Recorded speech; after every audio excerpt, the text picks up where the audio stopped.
So I just want to thank everyone for showing up for today's Zoom webinar. I'm sure at this point in the semester, everyone's kind of a little exhausted with Zoom, but it's become pretty apparent that there are going to be elements of Zoom that kind of carry forward even after we get out of this situation and we're back to our normal lives to some extent. One of the big things that Matt and I have discussed along with the other board members is that there's going to be most likely a continuation of virtual job interviews to a greater extent. And that's the thing that we wanted to share with you tonight. Just a few tips for going through job interviews, as well as some experiences that we've had. So we'll go ahead and get started. So to start every meeting, we're gonna begin with the four-way test. This is a staple of Rotary, but it's also a staple of how we should try to live our lives. So the four-way test is as follows. Of the things we do and say, is it the truth? Is it fair to all concerned? Will it build goodwill and better friendships? Will it be beneficial to all concerned? So getting started, we're gonna just cover a few things about virtual job interviews, things that you can do to improve your appearance on a Zoom call or the impression that you leave on others while interviewing.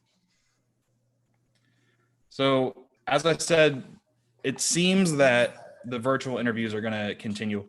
It is beneficial for both the interviewer and the interviewee. So in a recent poll conducted by Tech Republic, they reported that 86% of companies said that they are now interviewing new hires through video conferences. 86% is a pretty sizable amount. So it's something that I think everyone should be prepared for in the long run. Some of the big reasons that this is most likely going to continue, and some of the things that I've experienced on my own, as far as time and money, the virtual interviews are much less expensive. There are situations where you may be interviewing for a job out of state, or maybe it's a few hours away. It's going to be a lot easier for you to do a virtual interview than it is to travel there. Depending on who you're interviewing with, they may actually have in the past flown candidates out to interview. With these virtual interviews, they're going to be able to cut down on a lot of that. That's going to reduce the costs of trying to find new hires.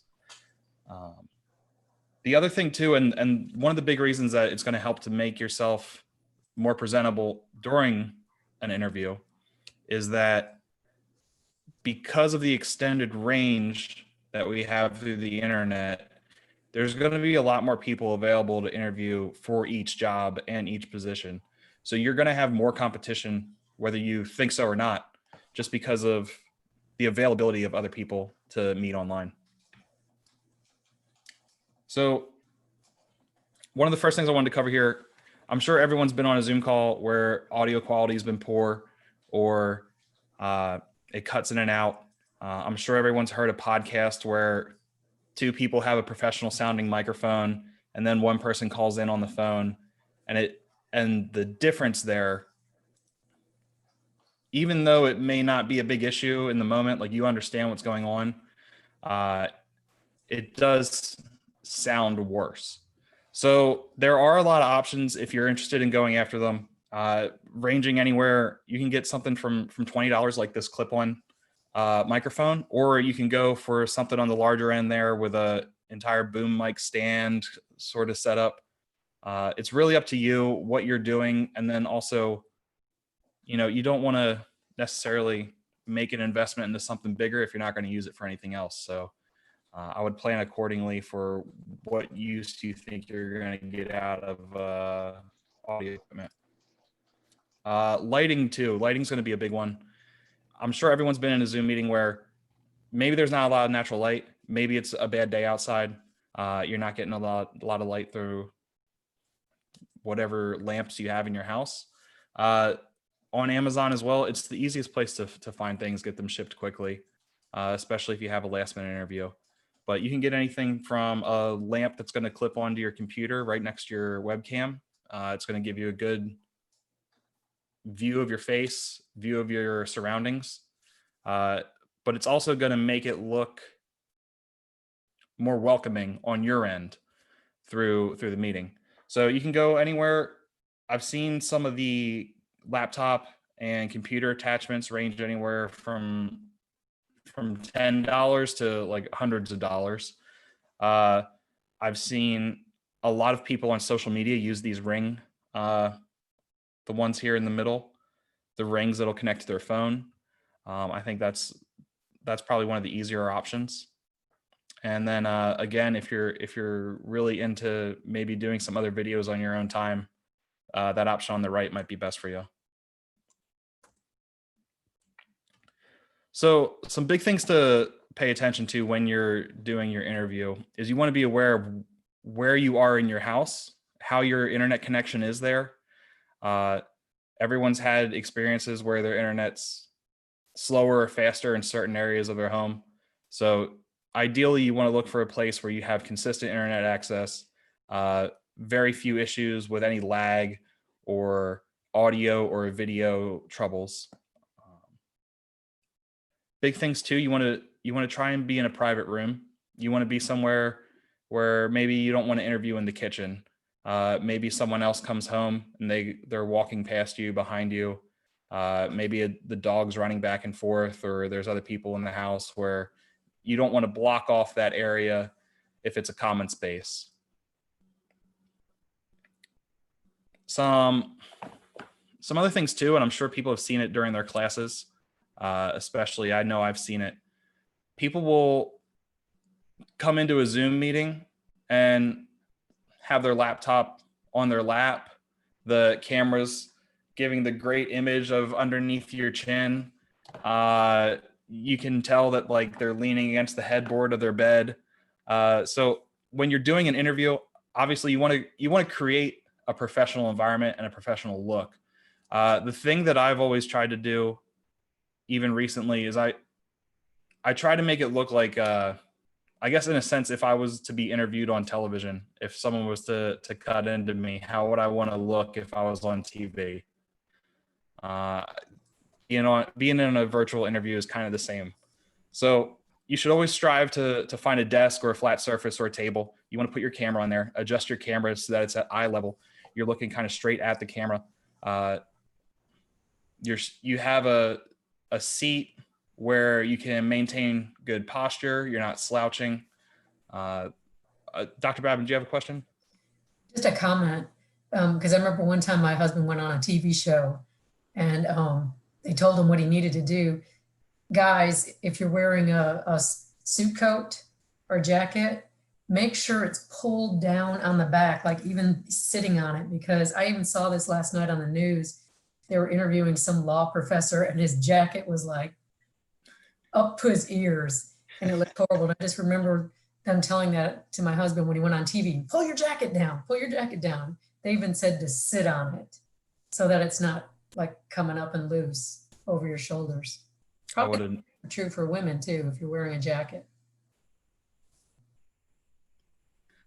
Okay. I haven't seen that anywhere, but I would have absolutely made that mistake myself. Like I can see that happening. So thank you. So in addition to that, you always want to be mindful of what you're wearing as well. I'll get into that a little bit later, but the big thing too, you should always be aware of the room that you're in and the background that you're in. I see Brady it looks like he's sitting at a desk. It looks like he's in an office. That's a fantastic background for someone who's doing an interview. The ducks add a little bit of a little flair as well, thanks to my dad. Absolutely. So like I said, you want to try and put together a good background behind you. I mean, I'm a little limited for space here, so my bike's in the picture, but I think I'm doing a little bit better than some of these examples here. If you look at this, and this is kind of what I was saying along the lines of like, if I was going to be interviewed on television, what perception would I have to someone watching it? And these two men here, they could be talking about anything. They could be the smartest person in the world on the subject that they're speaking about. but because of the environment that they're in while they're interviewing, they've not only allowed you to focus on other things other than what they're saying, but they've also kind of decreased their credibility to an extent. And again, like, it's the biggest joke in the world. Everyone says it all the time about wearing pants for virtual interviews, but like, I'm sure everyone saw this picture go around this summer. It still happens. So. Can I also add another thing? That same guy that was being interviewed last night, he was, I guess, in his home. And so there was artwork back on the wall, and a little further off in the wall, and it was artwork. It wasn't a photograph, but it was a picture of a woman breastfeeding a baby. You got to be aware what's behind you. One time I also had a student do an assignment with a video, and when I opened up like Blackboard, it wasn't called Blackboard, what I used, but it just showed that thumbnail sketch of the start of the video, and behind him was a poster of a little girl flipping the bird. And I thought, what is he thinking? And I just told him, you need to redo that video. But I couldn't believe that man on TV last night had a picture of, you know, it was artwork. It wasn't a photograph, but you could tell what it was. And I was like, have some awareness of what's behind you. Absolutely. I think ducks are a safe option. So, so as I was preparing for this meeting, I came across this Twitter account. It's called Room Raider. They basically go through and they'll find any different pictures of people who have been interviewed through Zoom or from home, and the captions are entertaining. They're funny, but what I realized is that even just scrolling through 10 or 12 of them, by the time I got to the next one, I would look at the picture first and I could already see like, oh, well, they'll probably make fun of that, that, and that. And I realized that like right away, I was already picking up on these little things that I might not have noticed before. So again, just always try to make your environment presentable, because it really does add or lose credibility to what you're saying. So I believe I mentioned this before. A simple thing to improve is trying to raise your camera to eye level. It's always awkward if you're looking down or looking up, or if you're at some odd angle to your computer. For me, I'm using two screens here, so I'm constantly turning left and right, and I know it's something that I need to work on, especially. But if I was in an interview, I wouldn't have this second screen going. I would be right here, focus on this screen. I would have my phone off to the side, probably power it off. Maybe not power it off, just in case there was a situation, maybe the interview gets pushed back a few minutes, something like that. But I definitely wouldn't leave it on vibrate either. I'm sure everyone's overheard someone's phone vibrate through a Zoom call before. So being mindful of your notifications, your ringer, your vibrate, those are things that maybe they don't make it through the interview to the interviewer, but it's something that's in the room with you that could distract you and interrupt you in the middle of a thought, and you lose your train of thought, you lose focus, and then before you know it, you're kind of rambling. So along with that, where am I at here? The big thing that I did, at least over the summer, I did 4 different interviews. Each interview, I tried to sit further back from the camera. I didn't want to be within arm's reach of anything on my desk unless I like absolutely needed to lean forward to move my mouse or something. But what that did was that prevented me from just kind of fidgeting with my mouse or trying to take notes with my computer at the same time. Anything that might disrupt me in Zoom and slow down the program or do something like that. So I would sit back further. I would have a pad with me. I would write down anything that I thought of during the interview that I wanted to bring up or that I wanted to look up afterward. And another big thing that you can do to just avoid distractions, if you maximize your Zoom screen, if you close off all the other tabs, anything that might generate noise or alerts or notifications while you're doing your interview, all those things are going to just help you stay focused on what you're doing. So that's everything that I have for interviews. I put it together a little quickly, but I also just wanted to go over the bigger things that I've experienced at least. Is there anything that anyone from the group has to add, any experiences that they've run into so far? No? All right. So a few weeks ago, Dr. Babin had forwarded Matt and I a link to a bunch of LinkedIn training modules that were made available for free. So with how much Zoom we've been doing lately, I decided that I would give the Zoom one a try. I'd say the first 30 to 40 minutes of it's pretty basic stuff, just logging in, logging out, mute and unmute. Very basic, set up a meeting, send an invite, click on an invite. But I did find a few things in the training that I didn't even realize were options. Matt and I were able to toy around with some of them this weekend. So I'd like to get into those and share those with you. So the one of the cool things that I've used before, I use it a lot during class, especially when there's opportunities to answer a question or something like that. If you go up to the top left corner of your screen, you'll see somewhere in your status bar, there's going to be Zoom. You would drop down to preferences. It's going to open up your Zoom settings. From there, if you're in the audio tab, you can see these options at the bottom of the screen here. One of them is to mute your microphone when joining a meeting. I'm sure everyone's been in a meeting where someone else joins and they're maybe like walking around the room with their laptop. They don't realize that it's not muted. Moving things around on their desk, trying to get situated right the last minute before class. So just having Zoom automatically set to mute when you enter a meeting, something like that just kind of saves you that kind of, I wouldn't say embarrassment because you're not aware of it, but just inconvenience to the other people in the meeting already. One of the cooler things that I've found and that I like to use a lot during class is this option to press and hold the space key temporarily until you unmute yourself.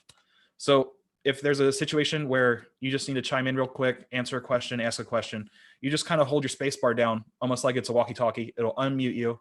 You can speak, say whatever you need to. And then once you're done, you let go of the space bar, you go right back to mute.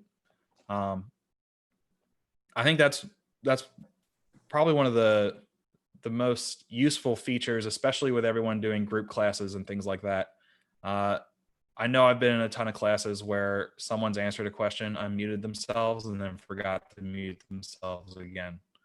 But it also is very helpful in a sense of, I know Matt and I have run into it a few times just doing these Rotaract meetings where we won't even realize that we're muted. So in the same sense that'll, if you have a button there at least to remind yourself, you won't forget to unmute yourself. So some of the other things, some of them I'm sure everyone's seen. I'm sure everyone's gotten a chance to use the share your screen feature. One of the things that Matt and I were able to toy with this weekend was sharing your computer sound. So at the bottom left corner of the share your screen menu, there is this box. I have it in orange here. Share your computer sound.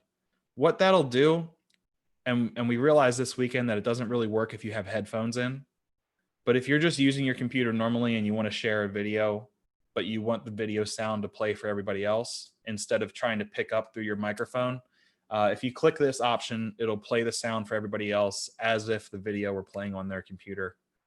So you'll have a lot better sound quality doing it like that.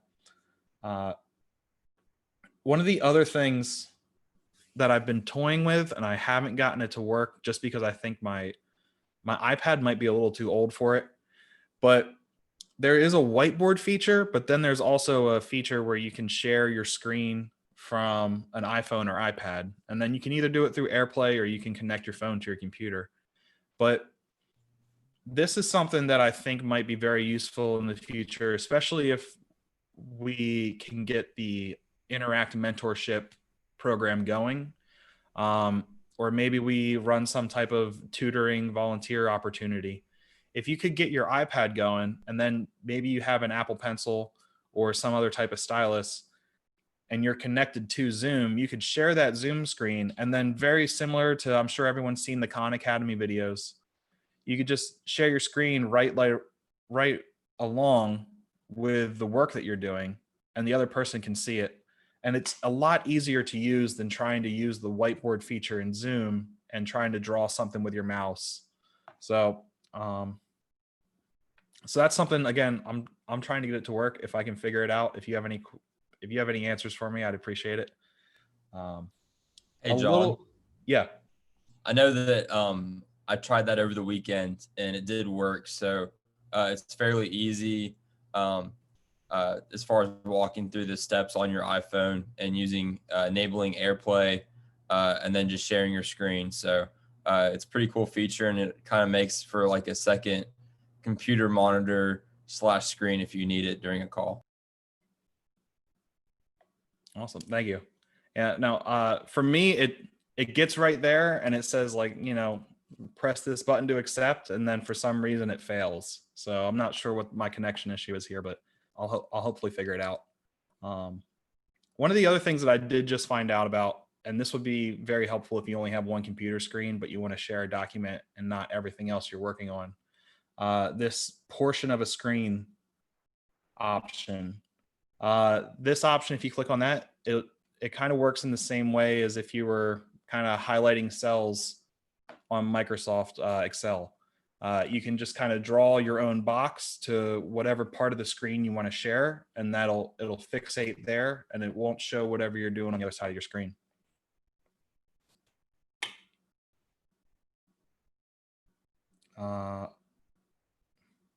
There's also an option to use a second camera. That'd be, I think, more helpful if you're trying to do a lecture or notes. If you have something that can hold a camera above whatever you're working on while you're writing out problems. But I think that is also a little redundant if you're able to get your iPad working and can do that as an option. So this is the thing that Matt and I think got the most excited about this weekend, that we had no idea Zoom could do it. When you are sharing a screen, say you have an item on your screen that you're working with somebody else, you can share your screen, they can see it. Well, the other person who can see your screen can go up here. As you see, I took a screenshot of it. It says I'm viewing Matt's screen. If you click view options and then come down here, you can request remote control. What that'll do is it'll give you a notification like this. The other person would then accept you getting remote control. And then I would be able to, from my side, if say we did this weekend, Matt shared a Microsoft Excel spreadsheet with me. I was able to click into any cell, type in whatever I needed to on his Excel document on his computer. And then when we were done, I can go right back up to view options. I can give back control. Or if Matt doesn't want me in there anymore, he can just stop sharing the screen. It'll cut off my access. The thing that's very cool about this is that it doesn't have to be Microsoft Excel. It doesn't have to be Google Chrome. You could just have your desktop open. And if you give the other person access to your desktop, I could go in, I could basically just run your computer as if I were sitting right in front of it. So this is something that'd be very helpful. I know a lot of times, like my grandmother will call me and she doesn't know how to work something on a computer. The next time I see her, I'm going to make sure that I at least install Zoom so that if this happens again, I can just get her on a call. I can take over control of her computer and then explain to her what I'm doing as I'm clicking through things. And it's a lot easier than just trying to walk someone through menus on a computer. So that's everything that I had, at least as far as interview tips, things that I've experienced, things that I've come across, but then also the little extra knowledge I gained there from doing that Zoom course this week. So Does anyone have any questions or any other cool Zoom features that I didn't cover that I might not even know about? Yeah, John, I see some people like raising their hands in different Zoom calls. How do you go about like raising your hand and that sort of thing? Okay, so for me right now, I wouldn't be able to do it, but because I'm hosting the meeting. But if you are in a Zoom call, Brady knows how to do it. All right, Dr. Babin knows how to do it. So if you go down to the bottom of your screen while you're in your Zoom window, you'll see a participants tab. If you click on participants, it'll open up a window. It'll have a list of everyone's name who's in the call with you. And then at the bottom of the screen, I'm on the right track here, Matt? Because I'm just kind of doing this from memory. At the bottom of the screen, there's an option to raise your hand. Yeah, you actually just successfully walked me through it. So, all right. One of the problems I have when I'm running a Zoom class is, do we see like their hand go up? I don't see their hand go up when I have class and I'm looking at the screen of just the little pictures of them and I don't have that participant list open. I don't see a student raising their hand. So if for you, I assume that you're sharing a screen most of the time. So yeah, at least like it's a lot easier in a smaller group like this, because I would be able to see everyone's video feed. If they raise their hand, like when Matt just raised his hand, I got a little icon on his window. But then you also, I know that you're familiar with seeing it from the participants view. It would be cool, and I haven't found anything about it, but it would make sense as the presenter, like the same way that you get a notification for a chat if you got a notification that a hand was raised. I think that's what you're looking for, hopefully. yeah, because when I share a screen, like I only have 9 students in the class, and the first week we had class and I shared screen and it was only showing me 4, and I was one of them, and I thought, did everybody leave? And when I stopped sharing my screen, that's when I saw all 9 of them. But okay. So what that is, when you have that, what is that? It'll like list thumbnail video. yeah, At the top of that, there's also a show grid view. And I figured that one out, and I think it does show them all now, but I don't know. I've never had more than 9, so I don't know what happens if you had 50. I would love to have 50 people join a Rotaract meeting and find out. I was involved in it was kind of like, I'm doing an internship with an RPA company, software engineering company. And we had about 300 people on the call this morning, just from all over the sales department, the HR, IT, everybody was on. Executives were in there talking about everything. And it was still a big grid view, but it was like just how it is with the 4. You can swipe and see all the other participants that are in the view call as well. So I don't know if that's any help, but if it's definitely for something more than, I believe, 20, it'll start, going by pages of the grid view. With that, I wonder if you have multiple pages and someone on a page you're not viewing raises their hand, if it would kick their video to the page you're viewing. Yeah, I'm not sure about that. It was kind of like I said, we had the CRO mainly talking about, projections for the quarter and everything. And that was pretty much, everybody's just kind of absorbing and not really interacting as much. And sure, there'd be kind of questions, but you would mainly go in the chat, ask the question, and then they call you out and be like, hey, do you want to expand on that or something? And yeah, that's pretty much it. I mean, I'm an intern, so I don't do a lot of that, going straight up to the CMO and asking questions about product. But yeah, that'd be kind of weird. You brought up something that I forgot to cover. Has everyone used the direct chat feature? Okay, so I won't cover it just because it'll be a little redundant, but just something I've also just realized with the raising hands, as the host, you can lower all hands. That'll be an option that's on your screen there in the participants tab. You can also mute everybody. Dr. Babin, if you're running a class and you want to know if people are skipping, you can you can select to play and enter an exit chime. It'll notify you when someone comes in late or leaves early. I saw your surprised face, so I think I just ruined a few kids' semesters. But that's all I have. Matt, do you want to take over and go over just some of the club reminders that we have here? Yeah, sure. So actually I've got a couple things just about Zoom real quick. The first one being is that I don't know if you guys know this or not, but like you can rename yourself in the meeting. So I just changed mine from Matthew to Matt, or from Matthew to Matt. But you know, if I don't know, for Dr. Babin, maybe you could, you know, put like Professor or Dr. Babin, you know, you can change your name, or Brady could put intern, any of those sort of things. The second thing is I just put a link in the chat to where if you guys don't have Zoom Premium yet, as an Ole Miss student, you can actually access that for free. So that's available to us with no charge. So you'll be directed to a page where then you'll use your student ID and password to log in. And then after that, it's pretty self-explanatory. So I hope that helps out some people, because I know this summer when we were trying to plan our meetings and how that was going to look, John and I were worried about the 40-minute time limit. So having Zoom Premium, you can have a meeting for as long as you want. A couple club reminders.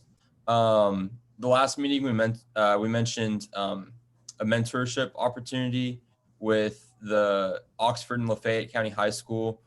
We've got some contacts for counselors / principals at both of those schools.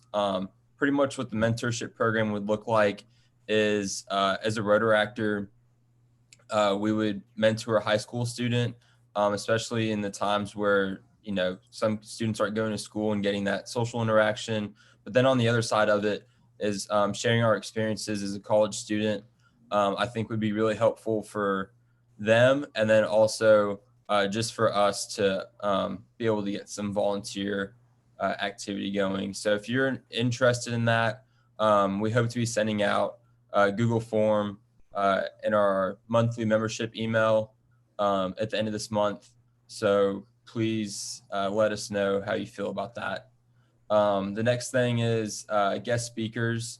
So for a month from now, we'll be looking for a guest speaker. So if you guys know of anybody, you know, within your company, or a friend or professor that you think would make for an interesting guest speaker, definitely reach out to us and let us know. The other thing is we're looking for any other potential service opportunities that you guys as members would be interested in. So if you guys have any suggestions, feel free to unmute yourself or let us know, or send us an email or text or whatever it may be. Elections. So we'll have our election cycle changed. The election cycle will be from January 1st to December 31st. So, which means we're going to be holding elections kind of before finals, looking at the last week of October, first week of November. So actually kind of right around national election time too. All the positions are available. So that's president, vice president, secretary, and treasurer. Right now, Sadie is looking as the #1 candidate to take on the president role. So we're hoping that she'll continue with that. The Lunch and Learn, this is a professional panel full of Rotarians. It's October 29th at 12:30. So kind of hopefully right in between your lunch break, you can get on a Zoom call. This is a sponsored event with the Ole Miss Rotaract Club, the Christian Brothers University, and Memphis University Rotaract clubs. So we've got professionals / Rotarians from kind of all around our area here.